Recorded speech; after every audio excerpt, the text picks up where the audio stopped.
Welcome to the first episode of Soaring Sisters. My name is Kimberly Olsen. I've been gliding for about 30 years. I was a level 2 instructor, a chief flying instructor, and a very ordinary competition pilot. You can learn a little bit more about my flying career by going to the Pilot Kimberly YouTube channel. I started this channel, Soaring Sisters, because I wanted to highlight and promote women in gliding. At present, women represent only a very small percentage of glider pilots. I think it's about 5% or less worldwide. So it's really important that if we want to grow the sport of gliding, we really need to attract more women to the sport. I hope to bring you stories not only from Australia, where I live, but from all over the world. So if you have anything interesting to share with me, please comment in the section below, and I'll try to follow up on those stories wherever I can. Next weekend, I'll have the pleasure of travelling to one of Australia's premier gliding sites, Lake Keep Soaring Club, and I will be there for Women in Gliding Week. Women in Gliding Week should be a lot of fun, and I'm hoping to bring you videos and photographs and stories from that event. I was also scheduled to be doing social media for the Women's Worlds in January. Unfortunately, I've got a new job and work is really going to be a problem for me going forward. So I don't think I'm going to have the opportunity to spend much time at the Worlds, which is rather unfortunate. But I'll try and drop in there at least a couple of times and see what stories I can pick up and maybe even get some interviews happening. The Women's World Gliding Championships, which is to be held at Lake Keepit, is going to be one exciting event. There's already more than 50 competitors, and they'll be competing in club class, standard class, and 18 metres. And there's pilots coming from all over the world: the United States, Britain, Czechoslovakia, Germany, Poland, Italy, you name it. They're coming from all over the place. Today I was sent some photographs of the French team gliders all packed up in a container ready to be shipped off to Australia, and a little while ago I was sent some photographs of the British team who are packing their gliders into container and shipping them off as well. No doubt there'll be some teams watching very closely the shipping trackers to make sure that their gliders arrive here safely. Here in Australia, the club and sports class nationals have just finished up, and I've been from my work desk watching the tracker as closely as I can. The results, of course, are now posted, and Lisa Trotter was in second place in the 15 metre class, which is great to see. Claire Scudder was also flying really well. The Australian nationals were affected by weather. There wasn't as much flying as we'd hoped there would be, but in some ways that's good. Australia has been really badly impacted by drought, so any rain at all is welcome. Not that very much actually fell. Let's hope there's some more falling sometime in the future. If you take a look at Soaring Spot, you can see the results for each of the days, and you can see how well Lisa and Claire were flying. So well done to those ladies. Over to the South African nationals, and Natalie Lubin came in first in the 2-seater class. Well done, Natalie.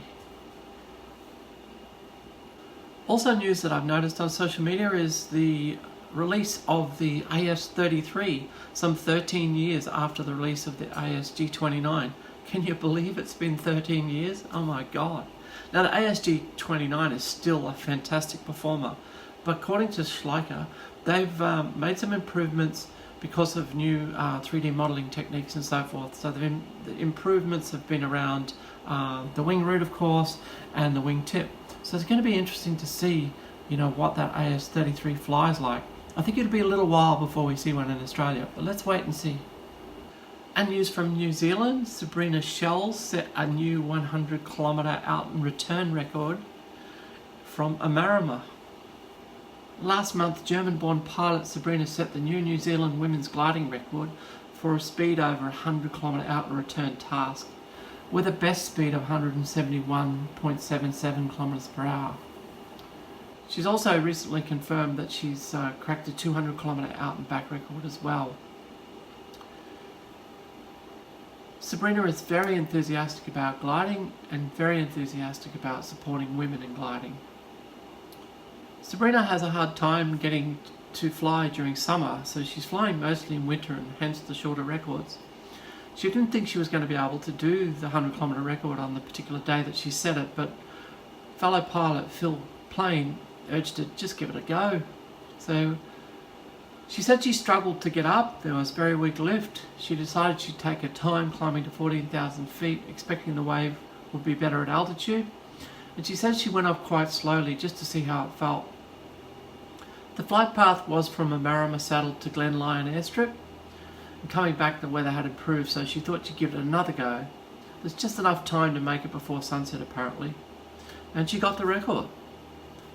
Congratulations, Sabrina. While you're looking at social media, take a look at the Chilawi Soaring Association. Now I hope I've pronounced that name correctly, in the US, and the photographs of young Mia Hess at 14 years of age completing her first solo. Congratulations, Mia. Now let's talk about Katie Hetland.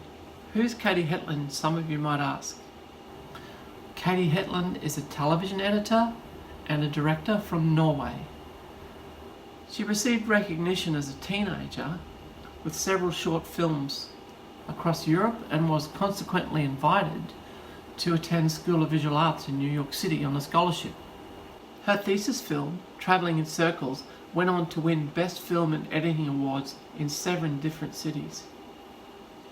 She now works in Los Angeles, where she won an Emmy for Best Editing for the HBO special Lady Gaga Presents the Monster Ball Tour of Madison Square Garden. Katie Hetland is the first and currently only Norwegian female to receive a Primetime Emmy. Katie is a glider pilot, and recently she got her passenger carrying rating and took her first passenger for a ride. So congratulations, Katie, on your fabulous career, on being a glider pilot, and on your passenger rating. Now to a little story from my own flying life. I recently purchased a 1983 Centrair Pegase 101A. For those of you in Europe, this will be a kind of funny story because you're wondering what all the fuss is about. But in the rest of the world, that glider is a little bit controversial. I purchased the glider in February. Consequently, it had its Form 2 or its annual inspection done in February, which is getting towards the peak soaring season here in Australia. And obviously nobody wants their glider offline during the peak soaring season. So what I did was I shifted the maintenance schedule and took the opportunity to take my glider to a course where people could learn how to do their own maintenance. Now I was one of the people on that course. Although I've done a Form 2 20 times under supervision on my own aircraft in the past, I've never had any of that documented. And so, officially I'm not allowed to do any of that work. So I thought it's about time I started to get sign-off in the proper ways. And, I agitated back in the 90s for extensive training in this area. So I really thought I need to be one of the people who takes advantage of the training that I was so vocal about in the past. Anyway, cut a long story short, let's talk about the Pegase. Maybe it'll be a long story long. The Pegase was made by Centrair, who had a license from Schleicher to build ASW-20s. You might recall the ASW-20F. The F stands for France.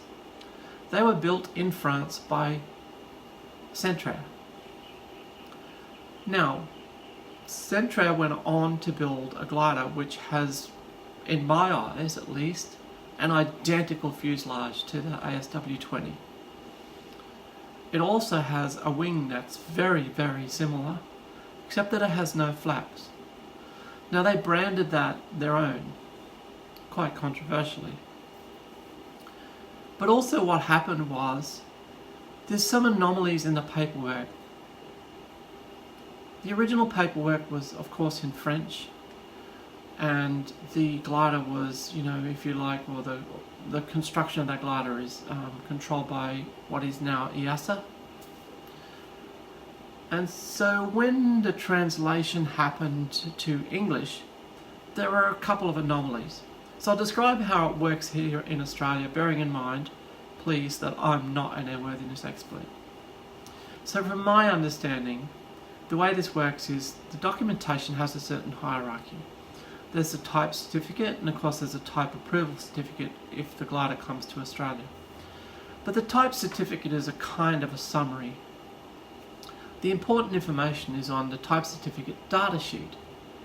Now the type certificate data sheet in French has no commentary about end of life or any kind of commentary about life extension.